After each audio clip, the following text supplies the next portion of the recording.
Hello student, good morning.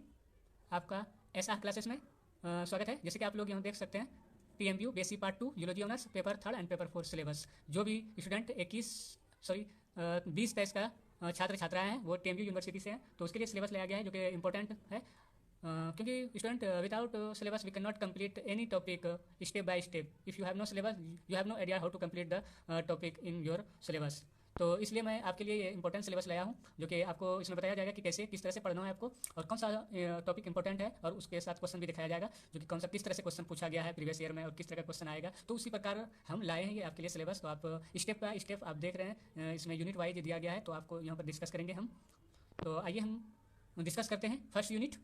जैसे कि आप यहाँ पर देख रहे हैं कि फर्स्ट यूनिट में आपको ओरिजिन एंड इवोल्यूशन ऑफ यूकार्योट के बारे में बताया गया है कि आप यूकार्योट का ओरिजिन कैसे हुआ, उसका इवोल्यूशन कैसे हुआ इस हमारे इस अर्थ पर, उसके बारे में आपको डिटेल से पढ़ना है। ओरिजिन ऑफ वर्टिब्रेट्स का भी आपको डिटेल में पढ़ना है, एम्फेबिया, रेप्टाइल्स एंड मम्मल्स, ये सब के बारे में आपको डिटेल से पढ़ना है। तो फर्स्ट यूनिट में आपको आप देख ले कि यूकार्योट के बारे में, वर्टिब्रेट और रेप्टाइल्स के बारे में बेसिकली पढ़ना है। तो सेकेंड यूनिट में आइए हम बात करते हैं बेसिकली इसमें क्या major anatomical and life cycle of the following. इसमें आपको बताना है कि जो ये सब मेजर एनाटॉमिकल उसका लाइफ साइकिल क्या क्या है, उसके बारे में आपको पढ़ना है कि जीवन चक्र उसका कैसे था, किस तरह प्रकार का। क्योंकि पार्ट 1 में भी हम जब पढ़ते थे तो पार्ट 1 में भी आपको क्लासिफिकेशन लाइफ साइकिल के बारे में पढ़ना होता है, क्योंकि एग्जाम पॉइंट ऑफ व्यू से ये काफी इंपॉर्टेंट होता है लाइफ साइकिल। तो लाइफ साइकिल को आपको जरूर पढ़ना है। तो आइए आप हम देख रहे हैं यूरो का डाटा टॉपिक 1। तो फर्स्ट 2 3 4 करके ये दिया गया है और उसके बारे में एग्जाम्पल है कौन कौन सा पढ़ना है। तो यूरो का डाटा को हम देख रहे हैं हार्डमेनिया और पैरोसोमा, हार्डमेनिया और पैरोसोमा के बारे में आपको पढ़ना है। और दूसरा है सिफेलोकोडाटा, सिफेलोकोडाटा में क्या पढ़ना है, एम्फियोक्सिस, एम्फियोक्सिस के बारे में भी लाइफ साइकिल और उसका स्ट्रक्चर और एनाटॉमिकल फीचर पढ़ना है। तो एंथेक्सा उसी प्रकार मैगजीन, पेट्रोमाइजोन और osmoregulation इसके बारे में पढ़ना है। कॉन्ड्रोसाइट का क्या, सिलिकडोन के बारे में पढ़ना है। उसके बाद ओस्टियोसाइटिस के बारे में पढ़ना है। ओस्टियोसाइटिस में क्या पढ़ना है, लेबियो के बारे में पढ़ना है, उसका क्या डिस्ट्रीब्यूशन था और जनरल का ऑर्गेनाइजेशन क्या था डेफनोल का, उसके बारे में आपको importance of living of air breathing पढ़ना है। इसका एयर ब्रीथिंग में क्या इंपॉर्टेंस था उसके बारे में भी आपको जानना जरूरी है। तो उसी प्रकार आप एम्फेबिया के बारे में पढ़ सकते हैं। एम्फेबिया में क्या आपको नियोटी का बारे में आपको पढ़ना है। उसके बाद रिप्टेलिया, रिप्टेलिया में क्या skull type biting and swallowing के बारे में पढ़ना है।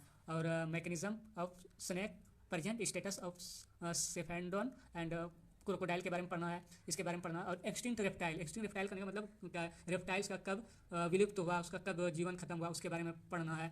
और एप्स के बारे में पढ़ना है। एप्स के बारे में आपको क्या पढ़ना है, फ्लाइट एडेप्टेशन। इसकी ये काफ़ी इंपॉर्टेंट है exam of point of view से। इसका क्वेश्चन भी आपको हम दिखा सकते हैं कि किस प्रकार से ये क्वेश्चन पूछा गया है। क्वेश्चन में देखिए, describe the flight adaptation in birds, इस तरह से क्वेश्चन आपको पूछा गया है, देख सकते हैं। Describe the flight adaptation in birds, इस प्रकार से इस क्वेश्चन पूछा गया है एग्जाम में। तो आइए डिस्कस करते हैं। और एप्स के बारे में हम डिस्कस कर लिए हैं। उसके बाद मम्मल के बारे में डिस्कस कर लेते हैं। मम्मल के बारे में क्या पढ़ना है, प्रोथेरिया, प्रोथेरिया के बारे में क्या पढ़ना है, मेटाथेरिया, यूथेरिया, प्राइमेट्स, इसके बारे में पढ़ना है। इसमें शॉर्ट नोट बेसिकली पूछा जाता है। तो आप देख सकते हैं शॉर्ट नोट में पूछा गया है right short note any 3 of the following. तो देख प्राइमेट्स के बारे में भी पूछा गया है, मेटाथेरिया के बारे में पूछा गया है, एक्सटिंक्ट रेप्टाइल्स के बारे में पूछा गया। आपको इसका डिटेल से पढ़ना पड़ेगा। तो आइए फिर से हम डिस्कस करते हैं। तो हमने आज का पेपर 3 का डिस्कस कर लिया है और पेपर 4 का भी हम जल्द ही स्टार्ट कर देंगे, ताकि आप लोगों को जल्द से जल्द एग्जाम का तैयारी करने में आसानी हो। तो आप इसको नोट करके कलम या पेज में आप नोट्स कर लीजिएगा।